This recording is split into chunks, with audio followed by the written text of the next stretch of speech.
World Cup.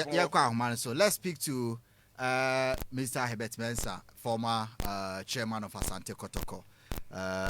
Chairman, Happy New Year. Happy New Year, my brother. How are you? I'm fine, and you? I'm very well, thank you. Yeah, it's been a long time. I know, and I never come on radio. I know. So I was in a meeting, and your boy called, and he said, "Look, it is you." So I have to tell the people I'm in the meeting. I'm here in the UK. That if you don't mind, I'll take a few minutes to talk to one of our young superstars. So I had to explain who you are. They're Nigerians and Europeans here with me. And we wish you a happy new year. Oh, thank you very much. And we are much grateful for spending this precious time with us. Very grateful. And we just want to get your opinion on a very pertinent issues, especially with regards to sports. You've been away for some time, but your knowledge is still very influential in so many ways. First and foremost, we've seen the team at the World Cup, the Black Stars, and we've just been discussing on how some executive members or management committee members of the team have confirmed receiving $100,000 each as appearance fee for the 2 weeks that they spent in Qatar. I don't know. I don't know what this sounds to you. I apologize for my laughing. Sports is big business. And I think that certainly, when I came to Kotoko, one of the first things I stopped was the non-playing body, the administrative group taking winning bonuses with the team. I stopped it because sports is big business and you have to pay the bills. If you're a good administrator, you have to win off the field. Off the field means that you put in structures that ensure longevity for the team. You're not a player. You're not part of that squad. Your productivity should be measured in different ways. So one of the first things I did was I canceled it in Kotoko.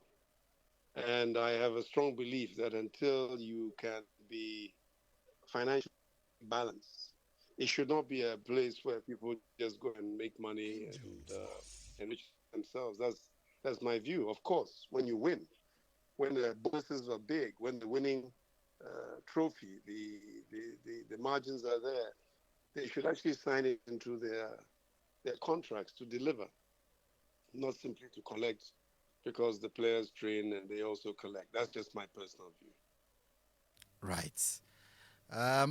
But we know you've been very, very cardinal in the transformation of the Ghana Premier League from the early millennium to, the latter part of it before you left to the other sports. But attendance at the stadia in recent times have been very, very, very appalling.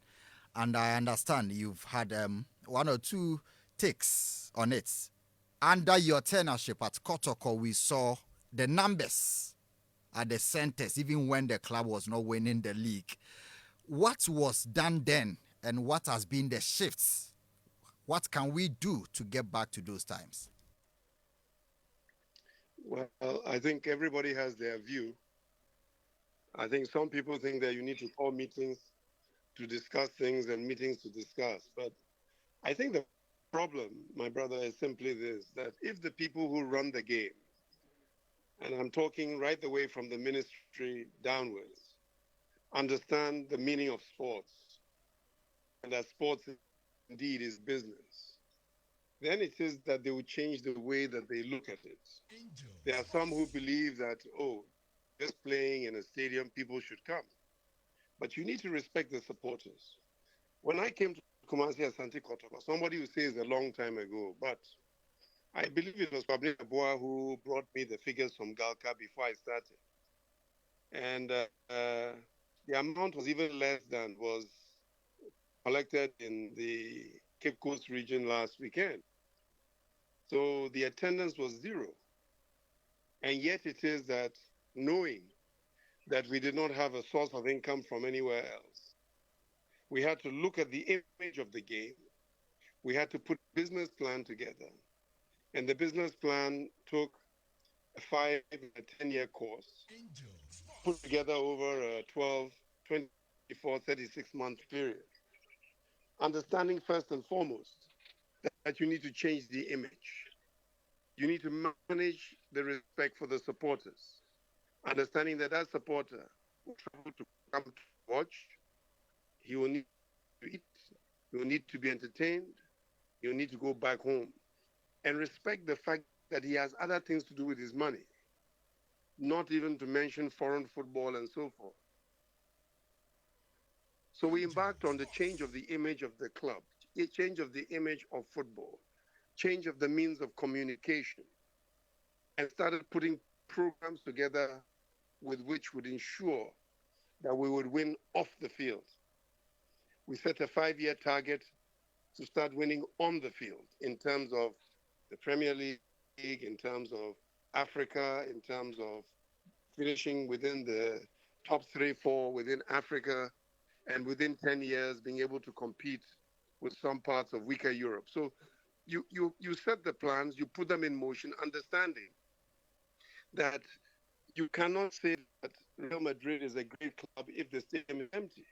You cannot say that Camp Nou, empty, represents a Barcelona or Old Trafford, Manchester United, Emirates, Arsenal, the Bayern Ring in Germany.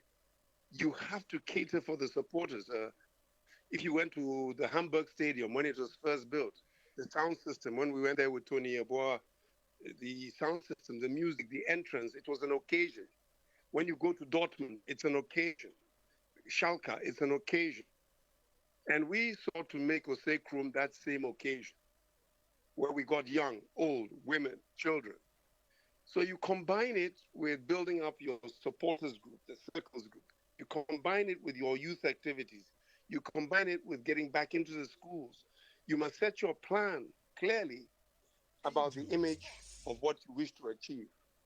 And some people will say, well, talk is cheap. But as you know, we fill the stadium every single week to the point that when we played away, when it is that we played away from Kumasi, the stadiums will be full in Brekum, in Dewu, and everywhere else that you go. But once you take your eye off the ball and you lose the respect for the supporters, you change the way that you view football as a business. Maybe it's not your money, so it doesn't matter. But if you really understand that you want to build greatness, then you have to look at and look at football as a global sport. And you take our great teams, Hatsuru, Kumasi, Asante Kotoko, the new ones who are capturing the scene today. And then you can draw comparisons to what is happening in other parts of the world where they've changed it from empty stadiums into full stadiums.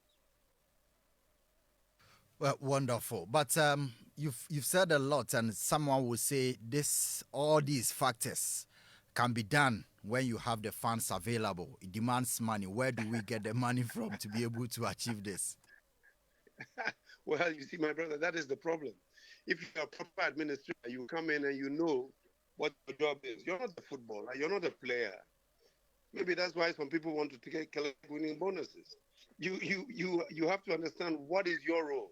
When we came to Kotoko, people forget that Kotoko could not play in the league.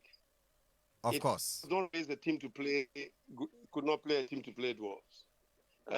Barclays Bank and so forth has seized our buses. We owed hotels all over the country. The indebtedness to players was huge. Jorginho had taken players to All Blacks. Sam Jonah had taken players to Ashgold. The club was empty. The training ground had 2 footballs, I believe. The great Dogomoro was there. Obo Menz was there. It was a total shambles with no money. Empty stadiums. There were 2 kits that some former player had donated that Dampare was watching in the storeroom. And that was it.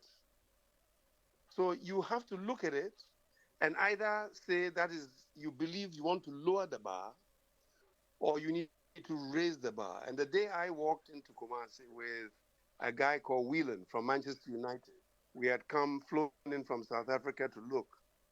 And I said, wow, look at this. And we both laughed. Abnaya was in the car. He shed a tear. And then it was quite clear that if you're going to do this job, you need to sow in order to reap. You need to invest in order to make it work. And people will not understand you because a supporter wants to sprint, a manager wants to do the 400 meters, an investor wants to do the marathon. So you have to combine the two or three. How do you make the money? How do you bring governance? How do you bring the right image so that sponsors and businesses see you as attractive? How do you manage the communication with the world? If you really understand what it is to be an administrator or a manager, then you will see that it starts to come together. But if you appoint the wrong people, and I found it interesting that before we went to the World Cup, His Excellency the President charged the ministry to raise money for the Black Stars. It's sad that football, which is the easiest and biggest sport to raise money, we are struggling in terms of what we do to raise money for the sports. And we have to look at ourselves inwardly. We have to be honest for a while. We have to stop being sycophantic. We have to understand that football is for everybody. It's not for one person. It's not for two people. Nobody knows more than other people. I think when you start reaching that point, and the immense talent that there is in Ghana will come to the fore, the right people will start handling it. It is no longer a discussion. Now the stadiums are empty. I'm far away across the world, and I listen to some of the comments, and I laugh. I look and I'm sad at some. I look at history, I look at time, and I just think if we can bring a degree of honesty to what we're about, then it's not so difficult. Because, my brother, just imagine, I'm not sure which team in Europe you support, but if I just choose a Liverpool or Arsenal or Manchester United, and the chief executive that they bring in has got certain tasks. Just imagine if Old Trafford were take 76,000, tomorrow has only 38,000. How long would they keep that chief executive for? If Emirates build a stadium of 61,000, Tottenham Hotspur has built one for 62,000, and they have got executive boxes, they've got lounges, they've got this, they've got that. They're meant to sell advertising space on hoardings. They're meant to check event management to make sure the stadium is being used, and so on and so forth. All the things that are common sense in terms of the management of any sporting or theoretical or arts institution. And the person who's in charge, the place is locked. There's nothing going on. Right. And therefore, the money that comes in is not sufficient. And yet in Ghana, we fail and then we continue. So if we go for AFCON and we fail, we then go as the lowest ranked team. We put up some comedies here or good play here and we fail. We come back, our leagues are still empty, and people are surprised, right? Yeah. So we can watch it as a point of comedies. And those who are old enough know that Ghana is great. We have talent. I knew that from the day that Middendorp first came to Ghana and would go from town to town, village to village, as far as the Ivory Coast border sometimes, and come back and tell me that, in some town somewhere, he saw these children with such incredible ability. He hasn't seen that before in Europe. And then realized that when I brought the great Pini Zahavi to Ghana, Mm-hmm. when we were going to buy ice gold, and he came and he said, look, Herbert, why do I spend my money going to South America to pay 10, 20, 30 million euros for a player when we can get better talent here? And yet, in order to bring about change and to bring the talent, the people who know more than me and you, the people who could frustrate the process, frustrated the process. So we have to decide as a country, whether Yeah. it's politically, whether it's in the world of sports, whether we really want to be number one again, or whether we need all kinds of tricks to beat South Africa, whether we need to get lucky in Nigeria, whether we need to go, whatever we need to do. Because you and I know that Ghana is better than that. Right. Well, I will just need to ask this final question before I let you go. I remember very well And I'm not sure I'll ever forget this day on the seat of August 2002 when I am Porterfield was at the Rage Park. I walked from Swami to Rage only to be sent back because there were too many supporters wanting to watch the team train. And Herbert was at the venue trying to beg the supporters to go back and come to the park on Sunday training. And more than 5,000 people had come there. So That's true. yes, That's and true. yeah, these are scenes that keep on reechoing in our minds and wanting to get back to that level. And we are forming an autonomous league. I mean, in 2023 or 2024, the GFA wants to let loose the league from the administration of the FA.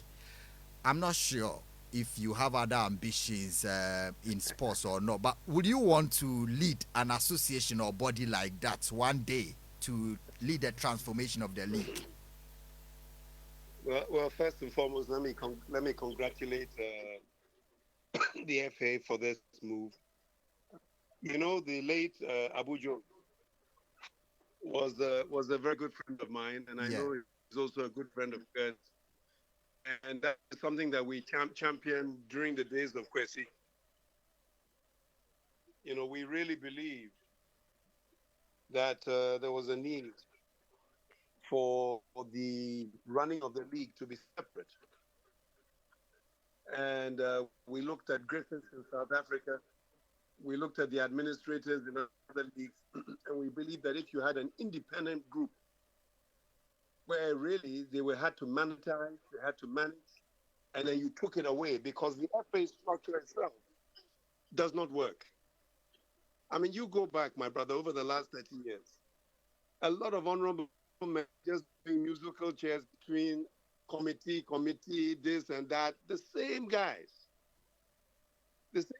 who have not proven to you and I that they can run a football team, fill the stadiums, make it profitable, take them to the semi-final of the Africa Champions League continuously year in, year out. And yet they are doing musical chairs amongst themselves, committee to committee. And we just wonder what really is going on. And I think that first we need to commend the FA if they are serious about it, because it is themselves who are responsible for running, who are also responsible for a lot of the slow motion that we have in the development of the game. And really, there needs to be the divestiture of powers, complete autonomy, and then you bring in people to change the image, rally the sentiment, get people out into the streets, get the flags waving the same way as they used to in the olden days, where towns and villages, red flags will be flowing. You go through Daewoo, old people would come in front of the vehicle and want to come to watch the mighty Kumasi Asante Kotoko. Even though it was not a great team, it was in the process of coming back to be one. So I think if this is true, look, you guys are the young guys. I'm trying to slowly move away from sport.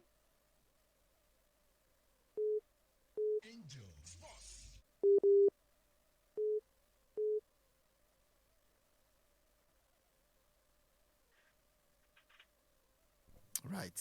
Yes, I apologize. I think something happened. Yeah, yeah. I think yeah. To come on your to come on your program is maximum because I know what you do, I know what you feel, I know who listens to you, and I really hope that the powers that be will do as you said, but in the knowledge that they are not losing power, they are rather gaining power. Okay. Chairman, I hope that we get you in the studios one day when you finally come back to town. I'll be hunting on you to see when you return so that we can have you in the studio. A lot of people have been listening and the comments are very a lot. The nostalgia is there. People who watched a game those times and how they feel about the current status of our Premier League. It's sad, but we wish you well, and we will come back to you some other time for more knowledge on how to transform the game again. Thank you very much, Chairman. Thank you, my brother. Stay well. Okay, why? Chairman Herbert Mensah, and Yeneno Edi and Komono.